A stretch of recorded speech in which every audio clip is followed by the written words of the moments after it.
स्वागत है।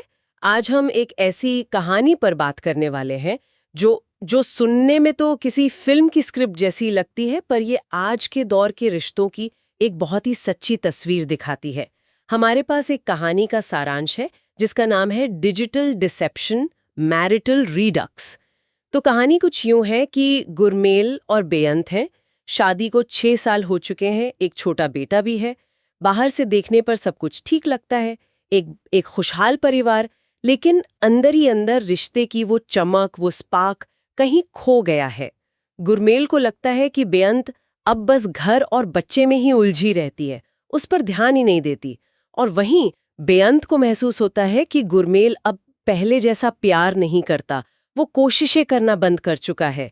ये एक ऐसी कहानी है जो शायद कई लोगों को अपनी सी लगेगी कि एक लंबे रिश्ते में वो शुरू वाली तितलियों वाली फीलिंग आखिर चली कहाँ जाती है। और ये सवाल सिर्फ उनका नहीं है, ये बहुत ही आम है। रोजमर्रा की जिंदगी, जिम्मेदारियां और सबसे बढ़कर बातचीत की कमी, ये सब मिलकर धीरे धीरे एक दूरी बना देते हैं। लोग एक ही छत के नीचे रहते हुए भी मतलब अजनबी जैसा महसूस करने लगते हैं। तो आज हम इस कहानी के जरिए यही समझने की कोशिश करेंगे कि कैसे एक सदियों पुरानी समस्या का हल, या यूं कहें कि उसका सामना, एक बहुत ही मॉडर्न डिजिटल तरीके से होता है। बिल्कुल। ये सिर्फ एक कहानी नहीं है, ये एक आईना है जो दिखाता है कि टेक्नोलॉजी हमारे रिश्तों को कैसे बना और बिगाड़ सकती है। हाँ, तो चलिए शुरू से शुरू करते हैं। जब गुरमेल और बेअंत दोनों अलग अलग अपने दोस्तों से दिल की बात करते हैं तो उन्हें एक बहुत ही अजीब सी सलाह मिलती है। उनके दोस्त कहते हैं, एक काम करो, किसी डेटिंग ऐप पर फर्जी प्रोफाइल बना लो, बस यूं ही थोड़ा फ्लर्ट करने के लिए, खुद को अच्छा महसूस करवाने के लिए। और गुरमेल को ये आइडिया ठीक लगता है। वो एक फर्जी नाम से अपनी कोई पुरानी शानदार सी फोटो लगाकर प्रोफाइल बना लेता है। तो मतलब उसका इरादा किसी को धोखा देने का नहीं है, वो बस उस खुशी को, उस रोमांच को दोबारा महसूस करना चाहता है जो शादी से गायब हो चुका है। हाँ बिल्कुल। अब यहाँ कहानी में आता है असली ट्विस्ट। गुरमेल को ये जरा भी अंदाजा नहीं है कि बेअंत भी उसी अकेलेपन से गुजर रही है। अच्छा। और कमाल की बात यह है कि उसकी सहेलियां भी उसे यही सलाह देती हैं, तो वो भी उसी ऐप पर एक फर्जी प्रोफाइल बना लेती है। मतलब दोनों एक ही रास्ते पर। हाँ, ये सोचकर कि चलो देखते हैं, किसी से बात करके शायद अच्छा लगे। और फिर जो होता है वो तो मतलब किस्मत का खेल देखिए। वो दोनों ऐप पर एक दूसरे से ही मैच हो जाते हैं। अरे वाह। दोनों में से किसी को भी जरा सा भी अंदाजा नहीं है कि वो असल में अपने ही पति या अपनी ही पत्नी से चैट कर रहे हैं। यहाँ जो बात गौर करने वाली है वो है उनकी नीयत। जैसा आपने कहा, उनका इरादा बेवफाई करना नहीं था। ये एक तरह से भावनात्मक पुष्टि, यानी इमोशनल वैलिडेशन की तलाश थी। जब हमें अपने पार्टनर से वो तारीफ, वो ध्यान, वो अपनापन मिलना बंद हो जाता है तो हमारा दिमाग उसे कहीं और से ढूंढने लगता है। सही बात है। और डिजिटल दुनिया इसका एक आसान, गुमनाम और सुरक्षित लगने वाला शॉर्टकट देती है। आप अपनी पहचान छुपाकर किसी से भी जुड़ सकते हैं। मैं आपकी बात समझती हूँ, लेकिन क्या हम इसे इतनी आसानी से कह सकते हैं कि बुरे इरादे नहीं थे? अपने पार्टनर को बताए बिना डेटिंग ऐप पर प्रोफाइल बनाना, ये अपने आप में एक तरह का धोखा तो है। बिल्कुल, आप सही कह रही हैं। ये ग्रे एरिया है। नैतिक रूप से ये गलत है, इसमें कोई शक नहीं। हाँ। लेकिन उनकी मनोवैज्ञानिक स्थिति को समझना भी जरूरी है। वो उसे धोखे की तरह नहीं, बल्कि एक एस्केप यानी पलायन की तरह देख रहे थे। एक ऐसी जगह जहां वो फिर से खुद को आकर्षक, दिलचस्प और जिंदा दिल महसूस कर सकें।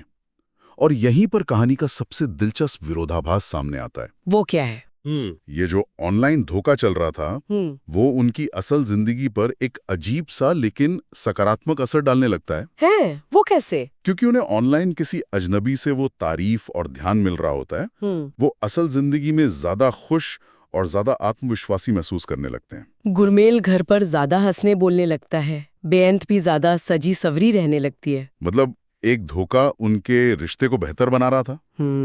ये तो बड़ी अजीब बात है। अजीब है, पर मुमकिन इसलिए है क्योंकि वो जो खुशी और ऊर्जा बाहर से ला रहे थे, उसे घर में भी बिखेर रहे थे। ये एक तरह का प्लेसिबो इफेक्ट था। उन्हें लग रहा था कि उनकी खुशी का स्रोत कोई और है, जबकि असल में वो एक दूसरे की ही ऊर्जा से चार्ज हो रहे थे। बस उन्हें इस बात का पता नहीं था। एक खतरनाक खेल था ये, बहुत ज्यादा, जो किसी भी वक्त फट सकता था। और यहाँ से कहानी और भी उलझ जाती है। अब गुरमैल के दिमाग में उस खूबसूरत अजनबी से असल में मिलने का एक जुनून सवार हो जाता है। अच्छा। उसे लगता है कि उसे अपनी सपनों की रानी मिल गई है। वो उस ऑनलाइन लड़की से इतना प्रभावित है कि अब वो उससे मिलना चाहता है। और फिर शुरू होता है झूठ और बहानों का एक मजेदार सिलसिला। जाहिर है। गुरमेल काम का बहाना बनाकर घर से बाहर जाने की योजना बनाता है और दूसरी तरफ बेरंत भी अपनी ऑनलाइन डेट से मिलने के लिए कोई ना कोई बहाना बना रही होती है। दोनों के मन में अपराध बोध भी है और रोमांच भी। हाँ, उन्हें बुरा भी लग रहा है कि वो अपने पार्टनर को धोखा दे रहे हैं, लेकिन उस नए रिश्ते का नशा इतना ज्यादा है कि वो खुद को रोक नहीं पा रहे। कहानी में कॉमेडी यहीं से शुरू होती है। आप सोचिए, वो एक ही छत के नीचे बैठकर एक दूसरे से छुपकर एक दूसरे को ही रोमांटिक मैसेज भेज रहे हैं। हाँ। कई बार तो ऐसी नौबत आती है कि वो एक दूसरे को फोन पर ऐप इस्तेमाल करते हुए लगभग पकड़ ही लेते हैं, पर हर बार बाल बाल बच जाते हैं। और मामला तब और भी मजेदार हो जाता है जब उनके दोस्त भी इस खेल में शामिल हो जाते हैं। हाँ, गुरमैल के दोस्त उससे उस दूसरी औरत को ढूंढने में मदद करने का नाटक करते हैं और बेअंत की सहेलियां उसे टिप्स देती हैं। पूरी स्थिति एक कॉमेडी फिल्म जैसी बन जाती है। आप उस बेतुकी स्थिति की कल्पना कीजिए। गुरमैल उस औरत से मिलने के लिए बेताब है, उससे मिलने के लिए झूठ बोल रहा है, योजनाएं बना रहा है, जो असल में हर रात उसके साथ डिनर टेबल पर बैठती है। वो दुनिया भर में उसे ढूंढ रहा है, सिवाय अपने घर के। ये स्थिति जितनी हंसाने वाली है उतनी ही दुखद भी है। ये दिखाता है कि हम कभी-कभी अपने सबसे करीबी इंसान को ही देख नहीं पाते। बिल्कुल। और अगर हम इसे बड़ी तस्वीर से जोड़कर देखें तो ये जो झूठ और प्लानिंग वो कर रहे हैं, ये असल में एक तरह की कोशिश है। कोशिश? कैसी कोशिश? ये वही कोशिश है जो उन्होंने अपनी शादी में करनी बंद कर दी थी। किसी को इम्प्रेस करने के लिए तैयार होना, मिलने के लिए वक्त निकालना, अच्छी अच्छी बातें सोचना, ये सब मेहनत का काम है। हाँ। और ये सारी ऊर्जा जो उन्हें अपने रिश्ते में लगानी चाहिए थी, अब गलत दिशा में जा रही है। तो आप कह रहे हैं कि उनके रिश्ते में समस्या प्यार की नहीं बल्कि कोशिश की कमी थी। हाँ, काफी हद तक। प्यार तो कहीं ना कहीं था, तभी तो वो एक दूसरे के ऑनलाइन अवतार से इतनी आसानी से जुड़ गए। लेकिन उस प्यार को जिंदा रखने के लिए जो रोजाना की मेहनत लगती है, वो गायब हो गई थी। उन्होंने एक दूसरे को टेकन फॉर ग्रांटेड ले लिया था। ये कहानी यही दिखाती है कि रिश्ते अपने आप नहीं चलते, उन्हें चलाना पड़ता है। तो ये सब जो चल रहा था, ये बहानों और झूठ का सिलसिला, ये आखिर फूटा कैसे? क्योंकि ऐसी चीजें हमेशा सामने आती हैं। और फिर आता है कहानी का क्लाइमैक्स। स्रोत बताता है कि सच कई आकस्मिक खुलासों के जरिए सामने आता है। मतलब कोई एक बड़ा धमाका नहीं था? नहीं, बल्कि धीरे धीरे पहेली के टुकड़े जुड़ते गए। मैं तो सोच रही हूँ कि आकस्मिक खुलासे कैसे हुए होंगे। क्या किसी ने दूसरे का फोन देख लिया, या शायद दोनों ने मिलने के लिए एक ही कैफे और एक ही समय चुन लिया? हो सकता है, कुछ भी हो सकता है।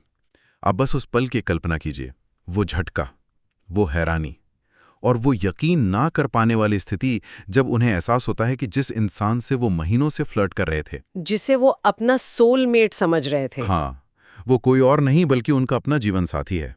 जाहिर है पहली प्रतिक्रिया तो गुस्से और धोखे की ही होगी। दोनों को यही लगा होगा कि तुमने मुझे धोखा दिया। बिल्कुल, गुस्सा और विश्वासघात की वो पहली लहर स्वाभाविक है।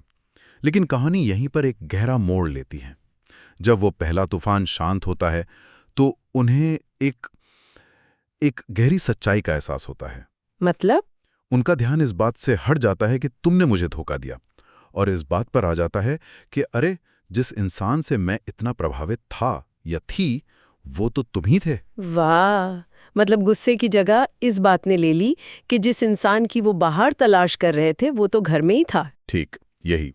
उन्हें ये एहसास होता है कि जिस रोमांचक, देखभाल करने वाले और भावनात्मक रूप से जुड़े हुए इंसान से वो ऑनलाइन प्यार कर बैठे थे, वो कोई अजनबी नहीं था।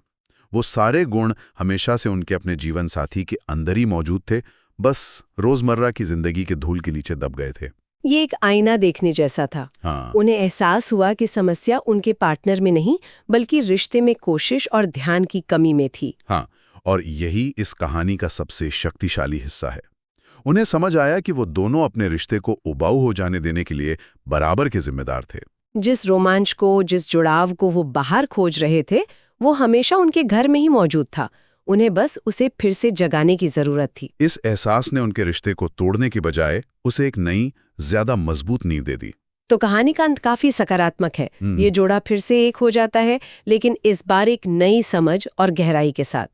वे एक दूसरे से वादा करते हैं कि अब वो फर्जी प्रोफाइल के बिना ही अपनी शादी में उन तितलियों को जिंदा रखेंगे। कहानी का सार यही है कि रिश्ते को लगातार सींचने की जरूरत होती है। बिल्कुल।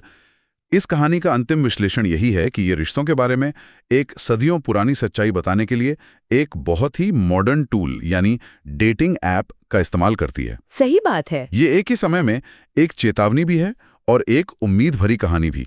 चेतावनी ये कि अगर आप अपने रिश्ते पर ध्यान नहीं देंगे तो आपका दिमाग कहीं और उस जुड़ाव को खोजने लगेगा, और उम्मीद ये कि कभी-कभी अपने पार्टनर की कीमत को फिर से समझने के लिए एक बड़े झटके की जरूरत होती है। और ये विडंबना भी कमाल की है कि एक डिजिटल धोखे ने ही उन्हें अपने रिश्ते की असली और सच्ची हकीकत तक पहुंचाया। हाँ, ये सबसे बड़ी विडंबना है।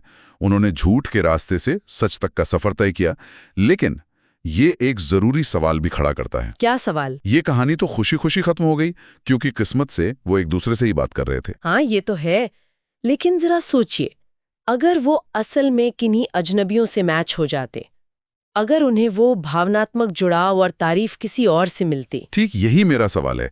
क्या वो बाहरी वैलिडेशन उनके रिश्ते को सुधारने के लिए एक अलार्म का काम करती, या ये उनके रिश्ते को पूरी तरह से तोड़ देती? ये इस बात पर निर्भर करता है कि वो उस बाहरी रिश्ते में क्या खोज रहे थे। क्या वो सिर्फ एक अस्थायी रोमांच चाहते थे, या वो सच में अपनी शादी से बाहर निकलना चाहते थे? इस कहानी का सुखद अंत हमें ये सोचने पर मजबूर करता है कि डिजिटल दुनिया में रिश्तों की ये पतली डोर कितनी मजबूत या कमजोर हो सकती है।